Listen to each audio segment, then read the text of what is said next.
நீ வந்து கண்ணாடி போட்டுக்கோ, கண்ணாடி போட்டு கண்ணு தெரியலன்னு சொல்லிட்டு இது பண்ணு. நான் கூட நின்றுட்டு இது வாங்கிக்கிறேன், ஸ்கேனர்லாம் தொங்க விட்டு வாங்கிக்கலாம். என்னங்கிற நல்ல வசூல்றா. பிஎம்டபிள்யூ எடுத்துடலாம். கிலோ பிஎம்டபிள்யூ என்ன எல்லாமே எடுத்துடலாம், ரோல்ஸ் ராய்ஸே எடுத்துடலாம். 5 வருஷத்தில் பணக்காரன் ஆயிடலாம், கோடீஸ்வரனே ஆயிடலாம். சொல்கிறேன். என்ன சொல்கிற? ஓகேவா? காலேஜெல்லாம் போகாத. அதான் வருஷத்துக்கு 1.5 லட்சம் கட்டி படிக்க வைக்க.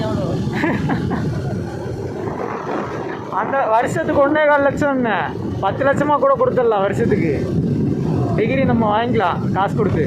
கண்டுபிடிச்சிடணும். நம்ம சோத்து மாட்டு தின்னு உடம்பு நல்லா வளர்த்துட்டோம். பார்த்தா தம்பி ஓடி தயவுசெய்து செருப்பளத்தை எடுத்து வேண்டுறாங்க. கண்ணை திறந்து காட்டுவோண்டா, அவன் கண்ணை 2 பிடுங்கிருவோம்.